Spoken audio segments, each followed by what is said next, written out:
بسم الله الرحمن الرحيم الحمد لله رب العالمين وصلى الله وسلم على نبينا محمد وعلى آله وصحبه أجمعين قال الإمام العلامة محمد بن عبد الوهاب رحمه الله تعالى باب ما جاء في الرياء.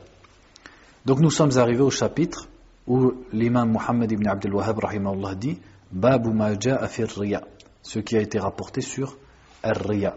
Ar-riya qui vient du verbe ra'a yura'i, donc c'est un verbe de 4 lettres. Ra'a yura'i, et donc le masdar pour désigner le nom, on peut dire riya'un ou on peut dire mura'atun. Mura'atun ou riya'un. Ar-riya, qu'est-ce que ça veut dire? Donc à la base, ça vient du verbe ra'a qui veut dire voir. Et on en a retiré le verbe ra'a qui veut dire, entre guillemets, se faire voir, chercher le regard des gens. Donc ar-riya, qu'est-ce que c'est? C'est de chercher le regard des gens à travers des actes qui sont censés être destinés à Allah subhanahu wa ta'ala. Et ça contredit at-tawhid, soit complètement ou soit en partie. Si la personne fait toute sa religion par riya, c'est-à-dire que même son entrée dans l'islam, elle l'a fait pour plaire aux gens, alors qu'au fond d'elle, elle n'y croit pas, alors là c'est quel cas? Là c'est du shirk akbar, et en vérité ça s'appelle aussi comment? Nifaq, c'est ça un nifaq en vérité. Un nifaq c'est du riya, mais dans toute la religion, dans tout son islam il le fait riya'an, pour être protégé ou pour plaire aux autres, mais au fond de lui il n'y croit pas. Sinon quand ça vient d'un musulman, eh bien c'est du shirk asghar, c'est du shirk mineur, mais il peut être plus ou moins grave selon la quantité qu'il en fait, et également il annule les œuvres, comme il est dit dans le verset du Coran. وَلَقَدْ أُوحِيَ إِلَيْكَ وَإِلَى الَّذِينَ مِنْ قَبْلِكَ لَإِنْ أَشْرَكْتَ لَيَحْبَطَنَّ عَمَلُكَ وَلَتَكُونَنَّ مِنَ الْخَاسِرِينَ. Il a été révélé à toi-même ainsi qu'à ceux d'avant toi que si tu associais, tes actes seraient annulés. Donc l'associationnisme, c'est notamment ar-riya, le fait d'associer quelqu'un à Allah dans mon intention. Et donc on va comprendre que ce chapitre et le chapitre d'après, il parle du shirk dans an-niyya wal-qasd, c'est-à-dire que recherches-tu par ton acte. Ici dans ce premier chapitre, en parlant de ar-riya, quelle est l'intention de celui qui fait ar-riya? C'est le regard des gens, c'est-à-dire plaire aux gens, que les gens disent du bien de lui, etc. Donc en quoi est-ce qu'il a associé à Allah? C'est que dans un acte qu'il doit faire pour Allah, il le fait aussi ou complètement pour le regard des gens. Donc son acte il n'est pas pur pour Allah, il est associé entre les deux. Et également ar-riya, il aura plusieurs jugements au niveau de l'annulation de l'acte. Si son acte il le fait complètement par ar-riya, alors là c'est clair que c'est du shirk, mais ça reste du shirk asghar, et son acte, nous on parle ici de l'acte, son acte il est pas valable. Par exemple, il prie 2 rak'a, mais il les fait que pour les gens, parce qu'il veut que les gens le regardent, et il ne pense pas à Allah et au jour dernier dans ces 2 rak'a. Ces 2 rak'a là, non seulement ils ne seront pas acceptés, mais est-ce que ça s'arrête juste au fait que c'est pas accepté? Non, en plus il mérite le châtiment de celui qui commet le shirk, parce que non seulement son œuvre sera batila, sera pas acceptée, mais aussi il a commis un crime pour lequel il mérite le châtiment d'Allah subhanahu wa ta'ala. Par contre, s'il rentre dans son action pour Allah, mais dans son action va venir ar-riya, pendant l'action, alors dans ce cas il y a deux situations. Il y a la situation où il repousse ar-riya, et là il n'y a pas de mal. Inna Allah tajawaza an ummati al-khata wa al-nisyan wa mastukrihu alayh. Allah efface, ne prend pas compte de ma communauté l'erreur ou l'oubli ou ce dans quoi ils ont été contraints. Et également le hadith Inna Allah tajawaza an ummati ma haddathat bihi anfusaha ma lam ta'mal bihi aw tatahaddath. Allah ne prend pas compte à ma communauté de ce qu'elle pense. C'est-à-dire ce genre de pensée qui traverse l'esprit. Par exemple une personne prie puis elle se dit un tel il me regarde, etc. Ça personne n'en échappe. Mais est-ce qu'il va continuer sur cette mentalité, sur cette idée, ou est-ce qu'il va le repousser? S'il le repousse, il n'y a pas de mal. Et le fait que ça lui soit venu, ça il ne peut même pas le contrôler et personne n'en est épargné. Par contre, s'il accepte cette pensée et il finit sa salah comme ça, alors, ou son œuvre en général comme ça, alors également il y a 2 situations. Si son œuvre, c'est une œuvre qui n'est pas, dont le début n'est pas relié à la fin, qu'est-ce que ça veut dire? Par exemple, il donne des aumônes. Imaginons, il a 10 pièces d'1 € sur lui. Et il donne 1 €. Il le fait pour Allah. Et un deuxième pour Allah. Et un troisième pour Allah. Et dans le quatrième, il le fait avec Ar-Riya. Un peu pour Allah, un peu pour les gens. Et bien, cette quatrième aumône ne sera pas acceptée. Parce qu'elle est partagée entre Allah et Ar-Riya. Est-ce que ça affecte les 3 premières? Non. Parce qu'en fait, c'est 4 actions différentes. Comme si également il disait, par exemple, Subhanallah. Il est dans la mosquée, il dit Subhanallah, Subhanallah, Subhanallah. Et à la quatrième, il le fait Riya. Est-ce que ça affecte les 3 premières? Non, parce qu'en vérité, c'est du dhikr, mais ce sont des actions séparées les unes des autres. Par contre, as-salah, c'est as-salah. La salah, le début, elle est reliée à la fin. La salah, c'est un seul acte. Donc, si il fait de l'ostentation pendant la salah et qu'il continue dessus, c'est pas quelque chose qui va rejeter de son esprit. Au contraire, il le fait et il se dit, ah, c'est vrai, quelqu'un me regarde, il faut que j'embellisse ma salah. Sa salah sera complètement annulée. Ça, c'est le tafsil, c'est-à-dire le détail qu'a dit Cheikh Al-Uthaymin rahimahullah dans Al-Qawl al-Mufid, dans son explication de Kitab al-Tawhid. Donc on va lire ici ce qu'a rapporté le Cheikh Mohammed ibn Abdul Wahhab rahimahullah ta'ala. Donc il dit, wa qawlullahi ta'ala, qul innama ana basharun mithlukum yuha ilayya annama ilahukum ilahun wahidun al-aya. Donc il a cité le verset à la fin de la sourate Al-Kahf. Donc il ne l'a pas cité complètement. Le verset dit qul innama ana basharun mithlukum, dit je ne suis qu'un humain comme vous. Yuha ilayya annama ilahukum ilahun wahidun, il m'est révélé que votre divinité est une divinité unique. Faman kana yarju liqa'a rabbih, donc celui parmi vous qui espère la rencontre de son Seigneur, c'est-à-dire d'Allah, faly'amal amalan saliha, qu'il fasse une bonne action, ici c'est-à-dire 2 bonnes actions, des bonnes actions au pluriel, wala yushrik bi'ibadati rabbih ahada, et qu'il n'associe personne dans l'adoration de son Seigneur. Donc ici Allah subhanahu wa ta'ala dit que celui qui espère la rencontre d'Allah, qu'il fasse 2 choses. Et ces 2 choses, comme vous le savez, ce sont les 2 conditions pour que les actes d'une personne soient acceptés par Allah. La première, فَلْيَعْمَلْ عَمَلًا صَالِحًا, qu'il fasse une œuvre pieuse, une bonne œuvre. Et l'œuvre, pour qu'elle soit bonne, il faut qu'elle soit conforme à la sunna du prophète sallallahu alayhi wa sallam. S'il cherche à se rapprocher d'Allah par une bid'a, ça ne sera pas accepté de lui. Et on ne peut pas appeler ça amalun salih. Au contraire, c'est un péché et c'est une bid'a. Donc ça ne rentre pas dans l'amalus salih. L'amalus salih, c'est celui déjà qui est conforme à l'enseignement de l'islam et du prophète sallallahu alayhi wa sallam. Et la deuxième condition, wala yushrik bi ibadati rabbih ahada, et qu'il n'associe personne dans l'adoration de son Seigneur, c'est-à-dire que son adoration soit exclusivement faite pour Allah subhanahu wa ta'ala. Qu'est-ce que ça veut dire? Donc qu'est-ce qu'on comprend de ce verset? C'est que celui qui, lors d'une adoration, viendrait à associer à Allah, c'est-à-dire qu'il a comme but la récompense d'Allah, mais il a également un autre but. Et cet autre but peut être le regard des gens. Et donc c'est Ar-Riya. C'est pour ça qu'il a mis ce verset ici. Son acte ne remplit pas les conditions. Il peut être un amal salih, mais le problème ici c'est dans l'ikhlas, dans la sincérité, et donc il ne sera pas accepté. Ensuite il dit وعن أبي هريرة رضي الله عنه مرفوعا قال الله تعالى أنا أغنى الشركاء عن الشرك من عمل عملا أشرك معي فيه غيري تركته وشركه رواه مسلم. Donc ici il dit selon Abu Huraira marfou'an, c'est-à-dire du prophète sallallahu alayhi wa sallam, Allah a dit. Donc ça c'est un hadith qudsi. Hadith al-Qudsi, c'est quand le prophète sallallahu alayhi wa sallam nous rapporte une parole d'Allah. Et les paroles d'Allah, comme vous le savez, sont nombreuses. Donc Allah azza wa jalla a révélé certaines de ces paroles au prophète sans qu'elles ne soient du Coran. Donc c'est ce qu'on appelle al-Hadith al-Qudsi. Al-Hadith al-Qudsi, c'est une parole d'Allah, mais ça ne fait pas partie du Coran. Al-lafdhu min Allah wal-ma'na min Allah. Dans certains livres de Cheikh Al-Uthaymin, tu peux lire que al-ma'na, le sens vient d'Allah, mais les termes viennent du prophète sallallahu alayhi wa sallam.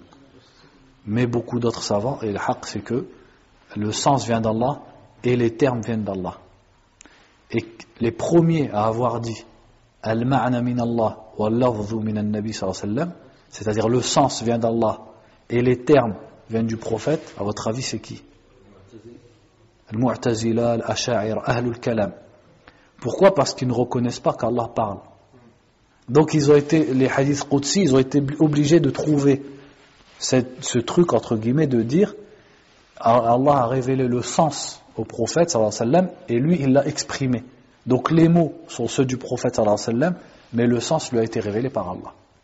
Mais la réponse dans ça c'est قُلْ لَوْ كَانَ الْبَحْرُ مِدَادًا لِكَلِمَاتِ رَبِّي لَنَفِدَ الْبَحْرُ قَبْلَ أَنْ تَنْفَدَ كَلِمَاتُ رَبِّي.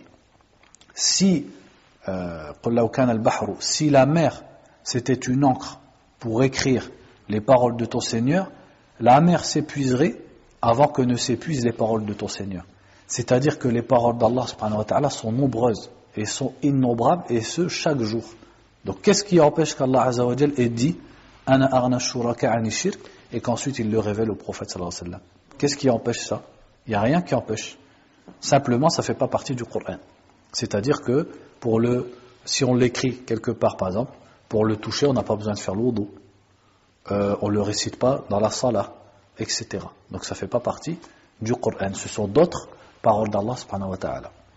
Donc il dit hein, est-ce qu'il y a des savants qui ont dit par rapport au hadith Qudsi et au Coran, c'est quoi parce que le Coran aussi c'est la parole d'Allah. Ouais.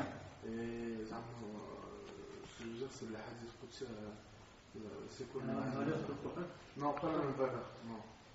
Par rapport au Coran? Ouais. Bah, juste ça fait pas partie du Coran. Est-ce qu'il y a des savants qui ont expliqué ça ou pas? Allah azza wa jal il a révélé au prophète sallallahu alayhi wa sallam, soit par l'intermédiaire de Jibril, ou soit en rêve, ou soit autre, par toutes les façons de révéler, qu'il a dit ça et de le transmettre aux gens. Mais sans de le mettre dans le Coran. Tout simplement. Voilà. Il n'y a pas plus que ça. D'accord. Hein? Dire quoi?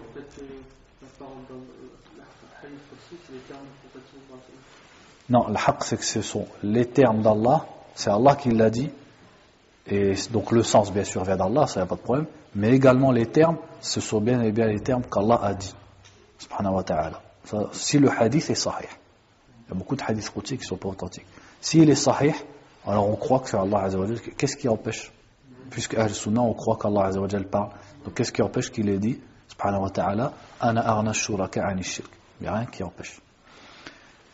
Simplement, quand Jibril enseignait le Coran au prophète sallallahu alayhi wa sallam, ces paroles-là, il ne les a pas mis dans le Coran. Ça ne fait pas partie du Coran. Donc Allah dit, donc dans ce hadith Qudsi, ana aghna shuraka'i ani shirk. Aghna, ça vient de Ghani. Ghani, qu'est-ce que ça veut dire? Souvent, on traduit par riche. Ghani, en vérité, c'est pas réellement riche. Le Ghani, c'est le contraire de faqir. Le faqir, c'est celui qui a besoin. Et le Ghani, c'est celui qui a pas besoin. Comme par exemple dans le Coran, fa inna Allah ghaniyun 'anil 'alamin. Ça veut dire qu'Allah n'a pas besoin des créatures. Ghani, c'est dans le sens qu'il n'a besoin de personne, subhanahu wa ta'ala. Donc c'est pour ça que justement le mot Ghani, on l'emploie pour désigner quelqu'un qui est riche. Parce que comme il est riche, il n'a pas besoin des autres et de demander aux gens. Donc on l'appelle Ghani. Mais en vérité, le Ghina, c'est le fait de se passer des autres. Donc ana aghna shuraka, shuraka c'est le pluriel de sharik. Je suis le plus Ghani des associés. Ani shirk. En fait, si on traduit, ça fait je suis parmi les associés celui qui a le moins besoin du shirk, c'est-à-dire d'être associé. C'est-à-dire si les gens m'associent, moi je n'ai pas besoin des autres associés. Tous les associés, quels qu'ils soient, ils ont besoin les uns des autres. Allah subhanahu wa ta'ala, lui, il n'a besoin de personne.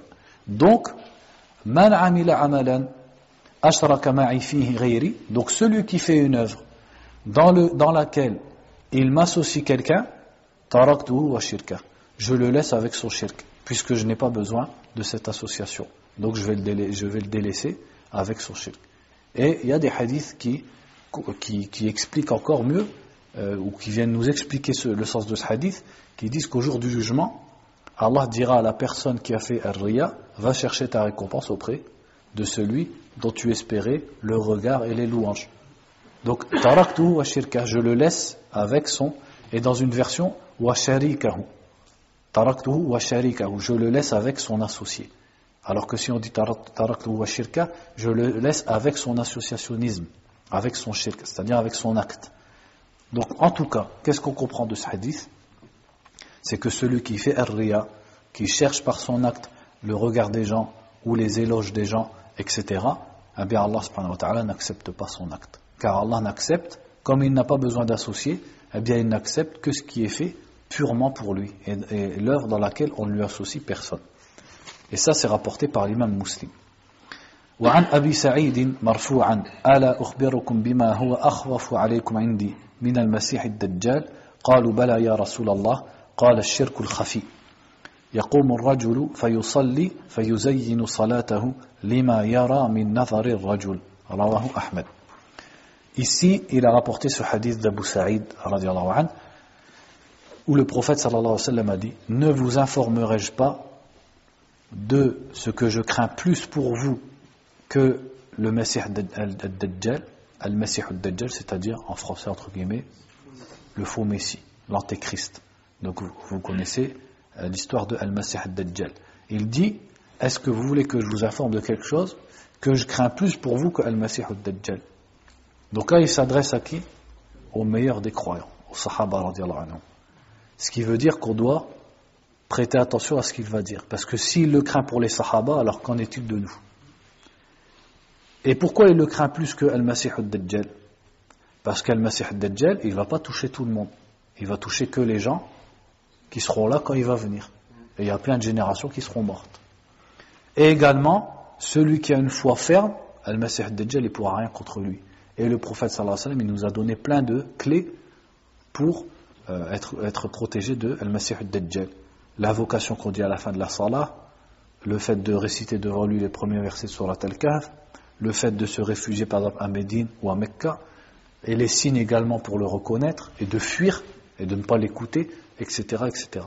Donc le vrai croyant, entre guillemets, il n'a pas à craindre du Messie Dajjal. Parce qu'Allah va... Par contre, qu'est-ce qu'il a dit? Les Sahaba ont dit oui, c'est-à-dire oui, informe-nous, et il a dit Ash-shirkul khafi, le shirk caché. Pourquoi il a dit caché?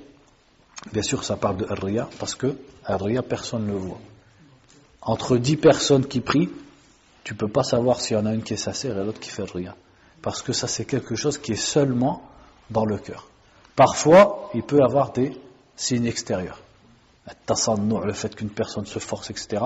Mais sinon, la base de Ar-Riya et la majeure partie de Ar-Riya, c'est quelque chose qui est dans le cœur. Et comme c'est dans le cœur, c'est khafi. Et c'est caché, on ne peut pas le voir. Contrairement, par exemple, au fait de jurer par autre Allah. C'est dans les paroles, donc c'est pas khafi. Etc., etc. Est-ce qu'il y a une invocation à dire pour être protégé de Riya? Il y a un hadith dans la Sunna. A'udhu bika, je la connais pas par cœur. A'udhu bika min an ushrika bika ma a'lam wa astaghfiruka lima la a'lam. Quelque chose comme ça. C'est-à-dire, oh Allah, protège-moi de t'associer ce que je sais et pardonne-moi pour ce que je ne sais pas. Ça, par exemple, ça concerne le shirk khafi. Au cas où j'aurais commis du shirk sans le savoir, c'est-à-dire à l'ostentation, etc., tu demandes à Allah de te pardonner. Cette invocation, elle existe, mais là, comme ça, je ne saurais pas te dire la référence. Regarde peut-être dans Hisnul Muslim, peut-être qu'elle y est. Pour Riya, en fait, c'est relié dans les actes d'adoration. Ouais, Riya, ici, on parle des actes d'adoration. Et en dehors de ça? En dehors de ça, on ne peut pas parler de shirk. Par exemple, si je suis au football et je veux que les gens ils voient que je tire bien, c'est pas un acte que je fais à la base pour Allah, donc il n'y a pas de shirk là-dedans. Après, est-ce que c'est un péché ou pas, ça, Allah alam, je ne sais pas. Mais ici, on parle bien, c'est pour ça que ta question elle est bien, dans ce chapitre et les chapitres suivants, on parle des actes religieux. C'est pour ça shirkun niyya. Il y a un shirk dans la niyya. Et dans les choses de dunya, j'ai pas de niyya. Je mange sans niyya. Ça rentre dans l'orgueil. Allahu a'lam, parce qu'il ne faut pas oublier que quand le prophète sallallahu alayhi wa sallam a été questionné sur al-kibr, quand il a dit al-kibr batarul haq, et raddul haqq wa batarun nas, c'est-à-dire le fait de mépriser les gens et de rejeter la vérité. Et quand un sahabi a dit, l'un d'entre nous, il aime que ses sandales elles soient bien mises et les lacets de ses sandales elles soient bien mis, c'est-à-dire il aime être beau dans son... Et qu'est-ce qu'il lui a répondu, sallallahu alayhi wa sallam? Inna Allah jamilun yuhibbul jamal. Allah est beau et il aime la beauté. C'est-à-dire que il a répondu au fait que quand un homme veut être beau, et il veut être beau devant qui? C'est pas devant sa glace, c'est devant les gens. Il veut que son col soit bien mis, ses manches, etc., ses chaussures. Le prophète sallallahu alayhi wa sallam n'a pas dit de mal sur ça. Donc, dire que c'est haram ou dire que c'est du shirk, alors que le prophète lui a dit Inna Allah jamilun yuhibbul jamal, Allahu a'lam. Et par rapport à l'histoire, par exemple, l'histoire de Qarun, quand justement il s'est Là, c'est de l'orgueil. Lui, il s'est enorgueilli des richesses qu'Allah subhanahu wa ta'ala lui a données. C'est-à-dire que si ça s'est accompagné maintenant de fakhr, c'est-à-dire dans la démarche ou dans les paroles, comme Allah a dit dans Surat An-Nisa, Inna Allah la yuhibbu man kana mukhtalan fakhura. Là, na'am, là, ça rentre dans ce qui est haram. Le mukhtal, c'est qui? Le mukhtal, c'est dans l'attitude. C'est-à-dire qu'il a une attitude hautaine envers les autres. Et le fakhur, c'est dans les paroles. C'est celui qui se vante. Regardez, moi j'ai ci, regardez, moi j'ai ça. Là, tu dépasses le stade de l'orgueil. Mais là, nous, on parlait de simplement aimer que les gens, ils me voient, par exemple, avec un beau vêtement, etc. Sans pour autant que je lève la tête, ou que je rabaisse les gens, ou que je me vante. Est-ce que ça, c'est interdit? Est-ce que c'est du shirk? On ne peut pas dire ça, puisque le prophète sallallahu alayhi wa sallam a dit Inna Allah jamil yuhibbul jamal. Donc là, on parle bien des actes religieux. Les actes qui ne sont pas religieux, d'ailleurs, c'est l'occasion. Inch'Allah, je vais retenir cette question, je la poserai au shir à Paris. Parce que c'est une bonne question. Je me suis la suis déjà posée en préparant le cours, et des fois, je ne trouve pas de réponse dans les explications. Ici, on parle que de religion. Mais, ce que je veux dire, la question qui est intéressante, hors la religion, quand est-ce qu'on est dans l'illicite, quand est-ce qu'on est dans l'illicite? Ça, c'est une question, elle est compliquée en vérité. Quand est-ce qu'on passe le licite à l'illicite? Allahu a'lam. Ça, je ne sais pas. Et c'est une bonne question à poser au shir, par exemple. Est-ce qu'on voit l'attitude d'Ibn Abbas quand il est parti le Munadara avec le Haruri? Il y avait une belle... Voilà. Il y a beaucoup dans les salafs, ceux qui étaient connus. Ibn Abbas, parmi les sahaba, c'est celui qui était connu pour ça. Pour être beau, etc. Il mettait des beaux vêtements. Dans les salafs, c'était qui était connu pour ça? On en avait déjà parlé. L'imam Malik. Il disait qu'il mettait des vêtements presque comme les rois. Alors qu'à leur époque, c'était blâmable. C'était plutôt le zuhd, etc. Beaucoup d'ulama, ils n'aimaient pas quelqu'un.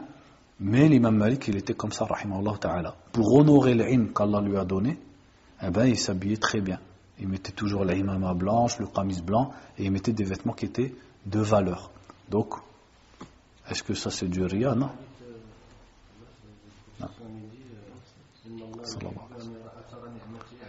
Par exemple, ça confirme en plus le hadith Inna Allah jamilun yuhibbul jamal.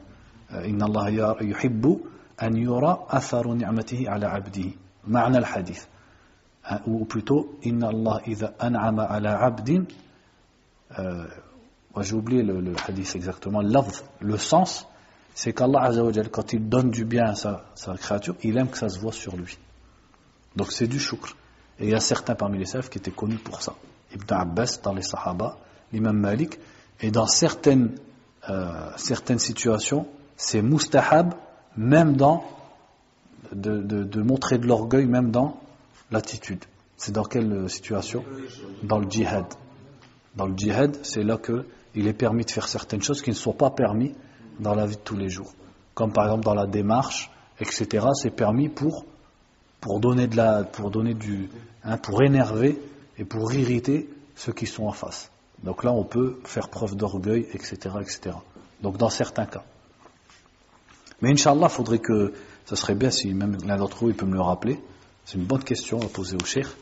Parce que généralement, dans les explications pour préparer le cours, ils vont parler des choses basiques, c'est-à-dire les actes religieux. Mais maintenant, par exemple, ta question, c'est pour détailler dedans, je ne saurais pas.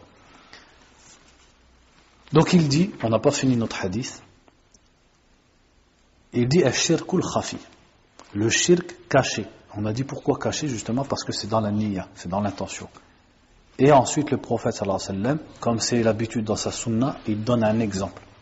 Il dit quelque chose, la théorie, et après il donne un exemple. Pour que cette théorie, tu puisses lui mettre une image. Ça, on le retrouve dans plein de hadiths du prophète sallallahu alayhi wa sallam. Et c'est une façon employée dans At-Ta'lim. Innama al-a'malu bin-niyyat wa innama likulli imri'in ma nawa. Ça, c'est la théorie. Les actes ne dépendent que des intentions. Et chacun sera récompensé selon ce qu'il voulait, selon son intention. Et après, exemple. فَمَنْ كَانَتْ هِجْرَتُهُ إِلَى اللَّهِ وَرَسُولِهِ. Ça, c'est un exemple concret avec un acte. Tu peux t'imaginer quelqu'un qui fait la hijra, quelqu'un qui va chercher une femme, quelqu'un qui va faire un commerce, etc.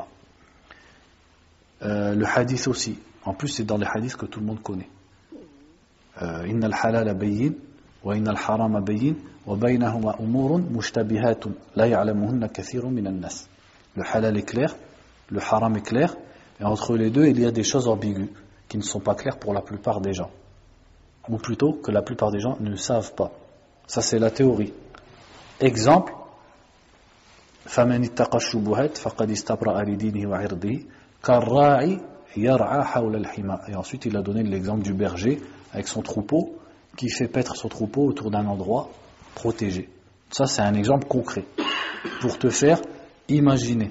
Et ça va te rapprocher de ton esprit al-ma'ani. Les sens, ils vont être mieux assimilés à ton esprit quand on t'aura donné une image, c'est-à-dire un exemple concret. Donc là, il a dit, exemple, يَقُومُ الرَّجُلُ فَيُصَلِّ. Un homme se lève et prie, فَيُزَيِّنُ صَلَاتَهُ. Et il embellit sa salat. لِمَا يَرَى مِنْ نَظَرِ الرَّجُلِ. Car il voit le regard d'un homme, c'est-à-dire le fait qu'un homme le regarde. Et donc il va embellir sa prière, non pas pour Allah Azza wa Jal, car embellir sa salat pour Allah, ça c'est légiféré, c'est demandé.